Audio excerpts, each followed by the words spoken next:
Bonjour à toutes.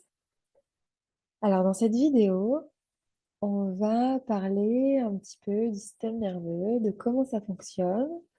Je vais vous donner un ensemble de bagages théoriques, de connaissances pour comprendre un petit peu plus, voilà, qu'est-ce qui se passe à l'intérieur de nous quand on va être confronté, en tout cas, à une situation qui nous dépasse un petit peu.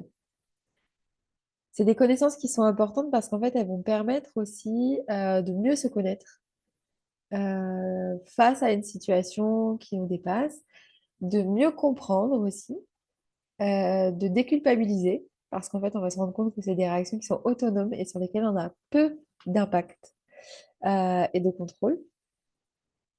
Voilà. Donc, on va balayer un petit peu comme ça le fonctionnement du système nerveux. Et à la fin de cette vidéo, je vais te proposer un travail, un questionnaire pour que tu puisses, toi, aller vraiment à la rencontre de ces espaces chez toi, de ce qui génère chez toi, etc. Voilà, suite à ça, je vais te proposer qu'on puisse échanger sur ce que tu as pu découvrir par rapport aux questions aussi que tu peux avoir, etc. Voilà. Donc, qu'est-ce qui se passe dans le système nerveux? Donc, dans le système nerveux, on va avoir plusieurs espaces. Voilà.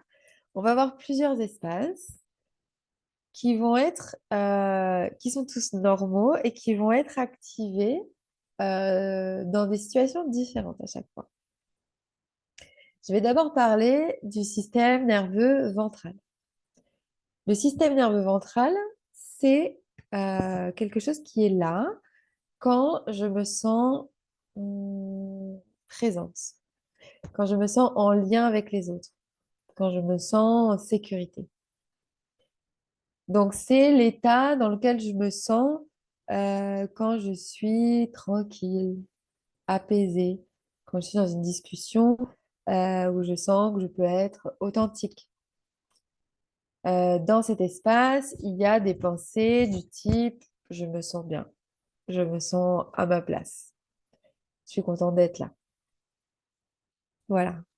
Euh, cet espace-là, en fait, il est en route, il est là quand mon système nerveux, quand mon être ne perçoit pas de danger autour. Voilà. Euh, voilà, donc c'est vraiment un état de présence très agréable et pas toujours facile à contacter. Voilà, donc ce serait intéressant aussi qu'on regarde ensemble quand est-ce que c'est facile pour vous de vous trouver dans cet état. Il va y avoir des personnes, par exemple, pour qui ça va être facile de toucher cet état quand ils sont seuls. Il y a des personnes pour qui ça va être très difficile de le toucher quand ils vont être seuls, justement. Il y a des personnes qui vont toucher cet état-là après une activité sportive ou avec certaines personnes. Voilà. Donc, ça va être intéressant qu'on observe ça. Ensuite, il y a l'espace sympathique. Alors, il s'appelle sympathique, mais il n'est pas tout à fait sympathique. En fait, ce système nerveux-là, cet espace-là, il se met en route quand mon système il va percevoir un danger. Voilà. Je perçois un danger, réel ou potentiel, hein, autour de moi. Et donc là, il y a ce système qui va s'activer. L'exemple que j'aime donner, c'est l'exemple de la biche. Voilà. La biche qui est tranquille dans son champ avec ses copines en train de brouter et tout. Voilà, plutôt dans son ventral, tout va bien.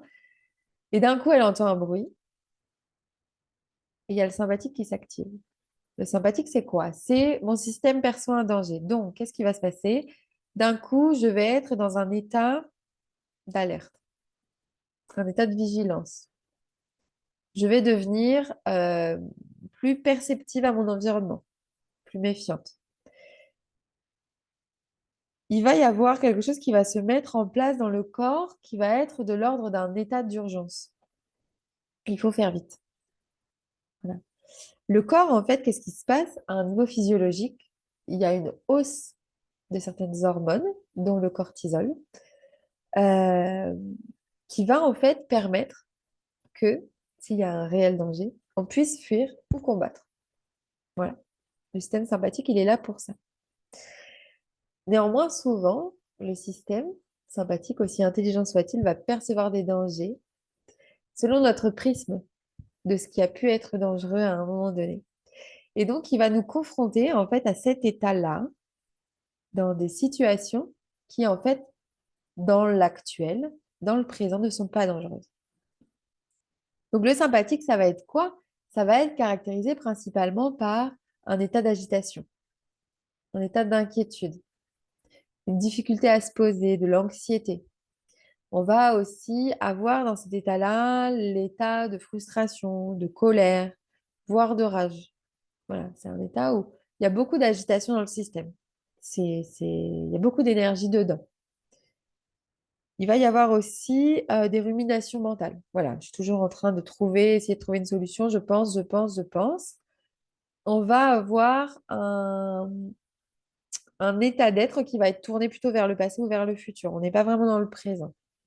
Il y a cet état de planification, de contrôle, d'anticipation qui se met en place. Et donc, c'est un état où on va être voilà, dans une difficulté à se poser. Il y a aussi voilà, une difficulté à canaliser l'attention. Il va y avoir parfois des difficultés de sommeil quand on est dans cet état-là.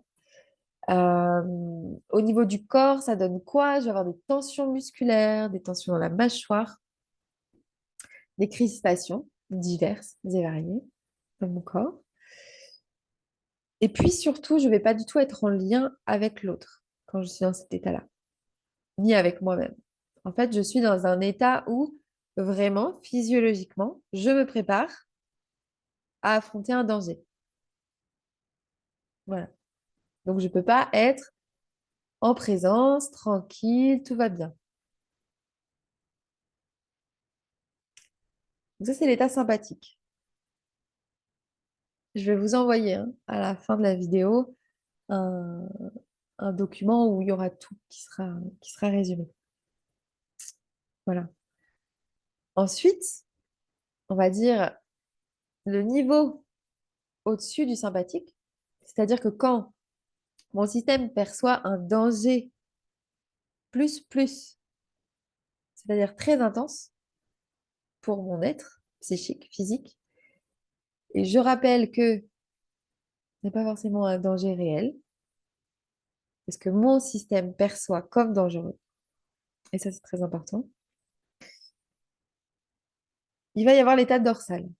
L'état dorsal, ça va être l'état dans lequel je suis quand, en fait, le système sympathique s'est mis en marche, ça n'a pas forcément été suffisant, du coup, hop, je vais dans le dorsal. Dans le dorsal, c'est l'état où je me trouve quand il n'y a plus d'énergie dans le système. J'ai plus d'énergie. Il y a une sorte, en fait, d'effondrement du système à l'intérieur. Et ça peut être temporaire, hein, c'est pas forcément quelque chose de durable. Ça peut l'être. On va être dans des ressentis d'impuissance. Je vais jamais y arriver. C'est trop difficile. Ça me paraît une montagne. Un état de mélancolie, de dépression. Vraiment, c'est trop dur. J'ai plus de la grosse fatigue corporelle, physique, psychique. Un état d'être qui va être ralenti, des sentiments de désespoir.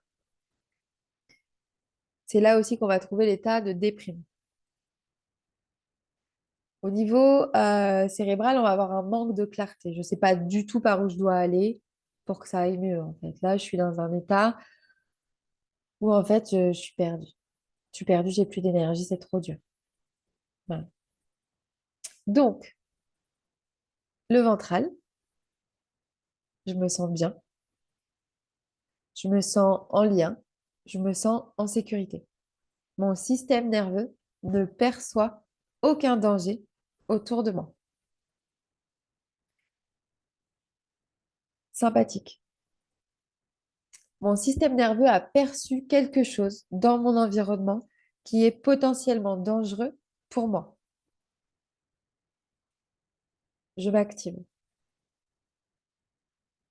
Je rumine mentalement.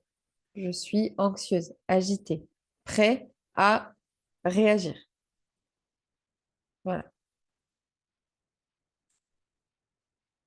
Et le dorsal, mon système a repéré quelque chose de très dangereux pour moi. Je m'effondre. Voilà. Il faut savoir qu'en fait, on va basculer comme ça d'un état à un autre. C'est quelque chose qui est OK, qui est normal. Ce qui est problématique, c'est quand on passe beaucoup de temps dans le sympathique et le dorsal sans remonter au ventral. Voilà. Donc, ça va être intéressant de regarder. Voilà. Je vais vous envoyer à la fin ce fameux questionnaire qui va vous permettre en fait de cartographier un petit peu vos états, de mettre le regard dessus. Et puis après, on va regarder qu'est-ce qui déclenche ça. Parce qu'en fait, ce qui, par exemple, moi, va me mettre dans un état sympathique, c'est-à-dire d'agitation, n'est pas la même chose que ce qui, vous, va vous mettre dans un état sympathique. En fait, ça va être déterminé aussi par euh, ce que j'ai enregistré dans mon corps, dans mon être, dans mes mémoires comme potentiellement dangereux. Quelles sont mes zones traumatiques, donc? Parce qu'en fait, ce qui est important de comprendre, c'est que mon corps, et c'est vraiment dans le corps que ça se loge, donc en fait, c'est pour ça qu'on va beaucoup travailler avec le corps dans ce programme. Mon corps va enregistrer tout ce qui se passe dans ma vie. Voilà, comme des mémoires, des empreintes. Quand je vais vivre quelque chose qui va me dépasser, qui va être trop, en fait, que je ne vais pas avoir les capacités de digérer, de gérer, de ressentir, et où je ne vais pas forcément être accompagnée pour ça. Donc, c'est beaucoup de choses qui vont se passer dans l'enfance, parce que dans l'enfance, on n'a pas beaucoup de ressources intérieures pour traverser ce qu'on traverse. Et si, par exemple, je traverse quelque chose de difficile et qu'il n'y a pas un adulte rassurant, présent et contenant auprès de moi pour m'aider à traverser ça, ça va en général créer du trauma. Le trauma, ça peut être dû à un événement qui se passe à un moment donné. Et ça peut être aussi des petites choses qui se répètent et qui vont créer, en fait, petit à petit, une empreinte de plus en plus profonde. Ça peut être, par exemple, euh, je vais prendre deux exemples. Un enfant euh, vit, par exemple, la perte de sa grand-mère, qui était quelqu'un de très important dans sa vie, qui était vraiment une personne en ressources et, et un peu au centre, voilà, de ses figures d'attachement. Donc, grosse perte.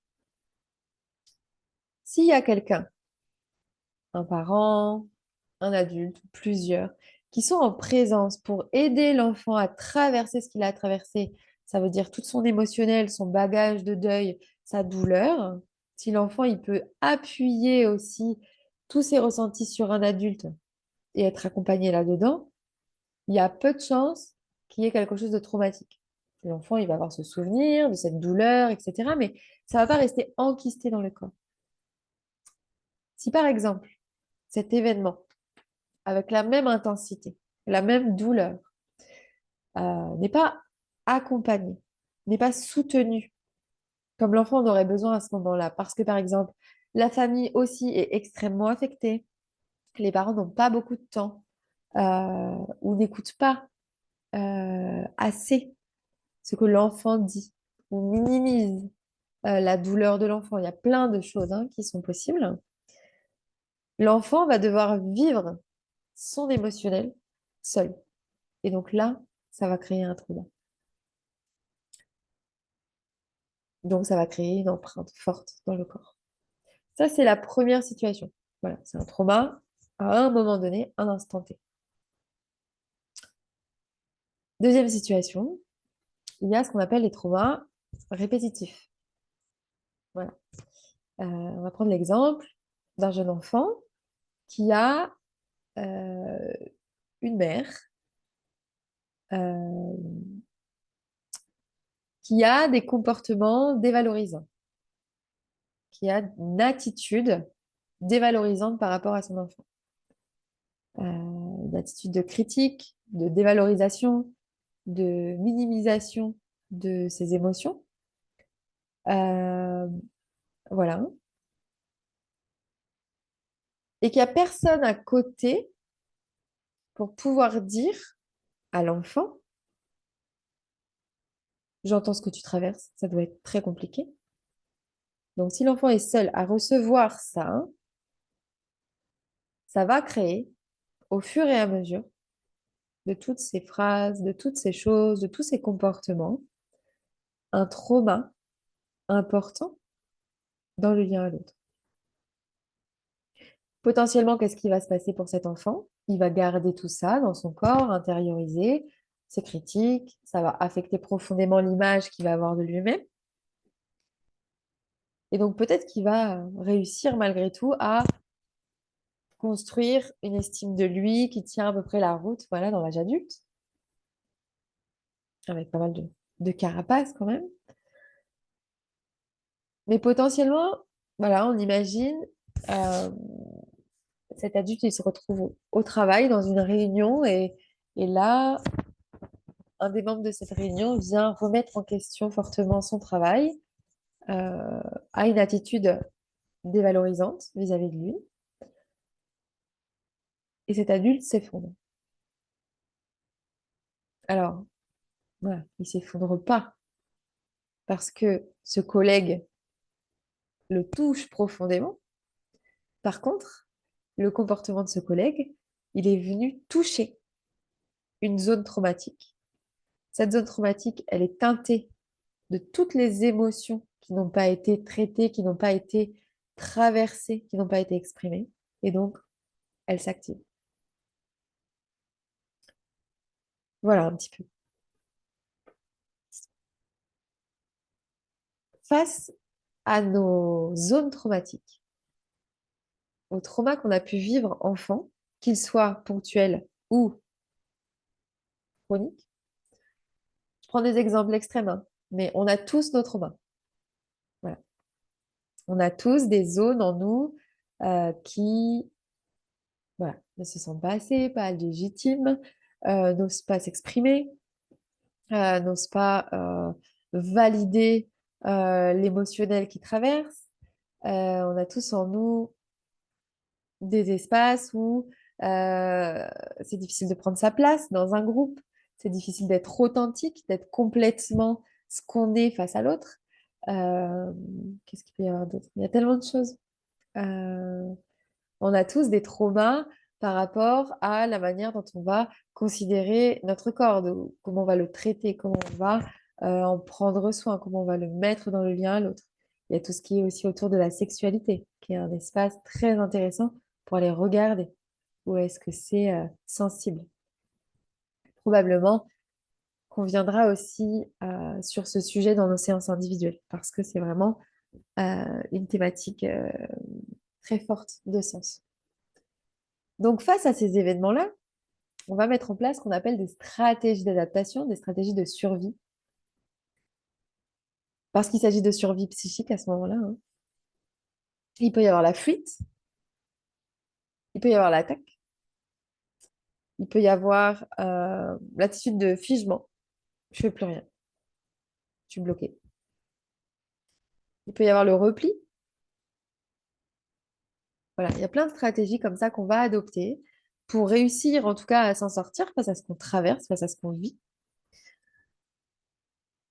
Et le problème, c'est que tant que ces zones traumatiques sont actives, on continue d'avoir ces mécanismes de survie, ces stratégies d'adaptation dans la réalité, dans la vie actuelle. Donc même si un trauma est passé, voilà, j'ai traversé tout ça aujourd'hui, je fonctionne bien dans ma vie quotidienne, etc. Parfois, bon, j'ai des comportements un petit peu bizarres avec mon compagnon, mais je vais bien. Ok. Néanmoins, ces zones-là, quand elles n'ont pas été entendues, explorées, quand on leur a pas laissé en fait ce terrain, cette page blanche pour dire j'ai ressenti ça, c'était dur, et il y avait personne qui voyait. Voilà. Et ben en fait, on va continuer à mettre en place ce qu'on a toujours mis en place parce que ça fonctionnait à ce moment-là. Et donc souvent, les gens qui arrivent aussi en espace de travail, en thérapie, c'est parce qu'en fait, il y a des stratégies qui sont mises en place qui ne fonctionnent plus dans la vie quotidienne et qui créent de la douleur, en fait. Euh, Si par exemple, j'ai appris que qu'il n'y a que par l'action, qu'il n'y a que par le faire que j'ai une valeur. J'ai enregistré ça dans mon système familial parce que quand je faisais rien, je me faisais euh, attraper et en gros, on me dévalorisait à ce moment-là. Ou si j'ai enregistré cette croyance que, en fait, c'est jamais assez. Il faut toujours en faire plus, plus, plus, plus. C'est des personnes, en fait, qui vont arriver en thérapie à 30, 35 ans, parfois avant, tant mieux, parce qu'ils ont fait un burn-out. Parce qu'en fait, à force de faire, de faire, de faire, de vouloir être parfait, de vouloir toujours plus, en fait, le système n'y suit pas. Donc, c'est des personnes qui arrivent en séance et qui disent, j'en peux plus. J'en peux plus. J'ai tout fait pour que ça marche. J'ai fait le maximum. J'y arrive plus. Voilà. Et souvent, ils ont honte en plus. Voilà. Parce qu'il y a cette croyance qui dit que ben, pour être une bonne personne, il faut faire tout ça. Voilà. Quand je dis ça, je parle aussi de ma propre expérience. Voilà. Donc, je réfléchis pour voir si j'ai rien oublié. Mais je pense qu'on est pas mal. Donc, ce que je vais faire, je vais vous envoyer un document un petit peu récapitulatif de tout ce que je viens de raconter, ainsi qu'un questionnaire.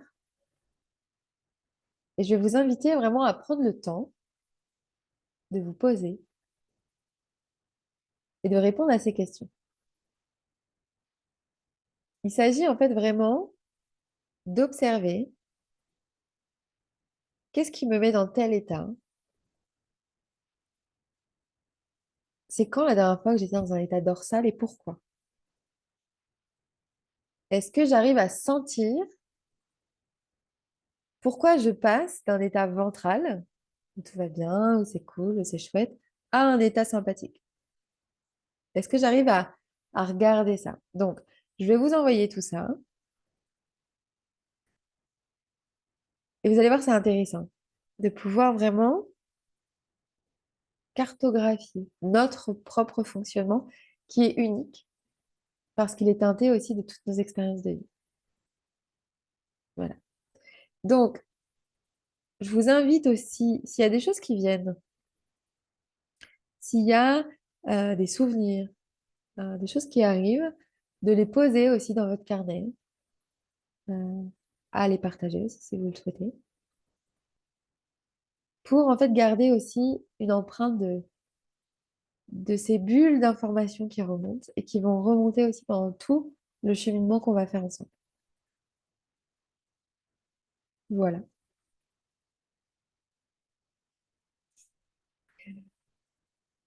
En tout cas, je vous remercie pour votre attention et, et je vous dis à très vite.